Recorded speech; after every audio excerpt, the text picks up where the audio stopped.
Hello and welcome. Today we are exploring the incredible ecological wisdom that's woven right into the fabric of Islamic tradition. We're going to look at how nature is seen not just as, a bunch of resources, but as a living, breathing form of revelation. So let me ask you something. When you look up at the night sky, or you just watch the rain fall, what do you actually see? Is a star just a ball of gas millions of miles away? Is a tree just wood? Is rain just water? Or could there be something more going on? Well, let's try looking through a different lens. And this right here is the heart of it. This is the big idea. The Islamic worldview completely reframes nature. It's not just a pretty backdrop for our human lives. It's an active, speaking text. It's like a book of signs, just packed with meaning, waiting for us to learn how to read it. So how do we start reading that book? Well, the first step is to learn the alphabet. And that means learning to see nature as signs. Now, the power of this whole perspective is really packed into one single amazing word, ayat.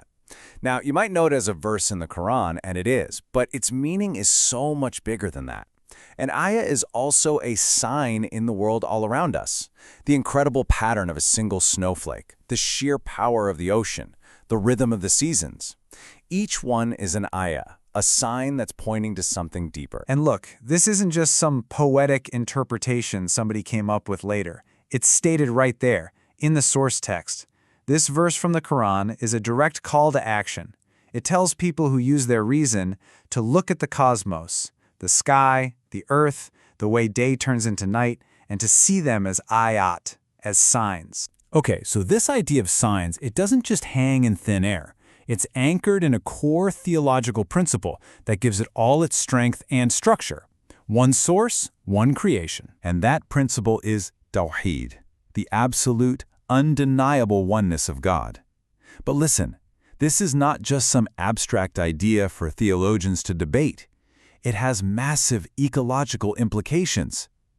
I mean, think about it. If there is one single, indivisible source for everything that exists, then everything that comes from that source has to be connected, right? Exactly. The unity of the Creator is literally reflected in the unity of creation. From this viewpoint, the universe isn't some chaotic, random jumble of separate things. It's a single, unified, harmonious system where every single part is intricately woven together. This slide just lays it out so clearly. On the one hand, when we live with an awareness of this unity, of Tawḥīd, what do we see?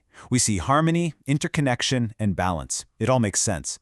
But when we forget that unity, well, we see the results of that forgetfulness all around us today. A fragmented world, pollution, instability. So from this perspective, our ecological crisis isn't just a scientific problem. It's a spiritual one. It's a crisis of forgetting. The Quran is constantly pointing out these connections. Just look at how this verse lists these things together. It talks about ships on the sea, the rain that brings dead land back to life, the winds, the clouds. It's presenting these not as separate events, but as one big, coordinated system. A whole symphony of signs for people who are willing to think. All right, so if creation is a book of signs, what are these signs actually pointing to? What are they telling us? This brings us to another beautiful layer of meaning.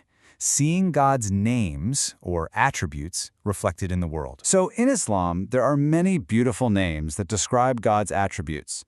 And the idea here is that these aren't just words on a page you memorize. They are living qualities that are actively manifesting all around us, all the time. Creation is like a grand theater where these divine attributes are on full display. Let's make this real. The name Ar-Rahman, the All-Merciful, you can witness that in the rain that gives life to a parched field. Al-Razaq, the sustainer, you see that in the simple, profound act of a mother bird feeding its baby. The name Al-Latif, the subtle, is reflected in the quiet, hidden, absolutely essential work of microbes making soil fertile.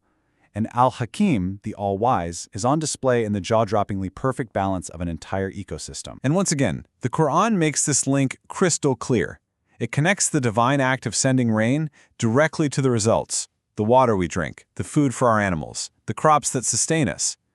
This whole process of sustenance is laid out as another one of those signs, there for anyone who's willing to give it some thought. Okay, so a belief system that sees nature as signs of a unified, merciful creator is, Well, it's beautiful. But so what?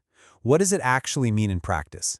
Let's talk about how this worldview translates into a real, actionable environmental ethic. This is where it gets really practical. For Muslims, the life and teachings of the Prophet Muhammad are the ultimate guide for how to live.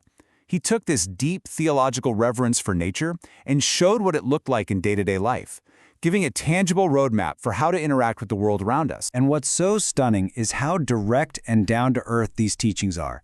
This is not some high-minded, abstract philosophy. It's a clear list of things to do. Conserve water, even if you're next to a gushing river. Plant a tree. That's considered an ongoing act of charity. Show mercy to every animal. Even something as simple as moving a rock or a branch out of someone's way is considered an act of faith. And in the end, this entire ethic boils down to a powerful, recurring command in the Quran. Look, observe, contemplate. Look at the camel and wonder how it was made. Look at the sky and wonder how it stays up. Look at the mountains, at the earth. This isn't just a casual glance. It's an invitation to active, deep, wondering contemplation. And that's the very foundation of this entire ecological mindset. We've covered a lot of ground here, from seeing nature as a sign to the core principle of unity, and all the way to a practical ethic of action. So now, as we wrap up, we're going to turn the lens back onto you. And this really is the final thought to carry with you. What happens when you start to see your world this way? What ayat, what signs can you see in your own neighborhood park, or your backyard, or even in a little plant on your windowsill? And more importantly, how could seeing those signs change the small choices you make every single day? Because that shift from just seeing to actually doing, that's where a worldview like this truly comes alive.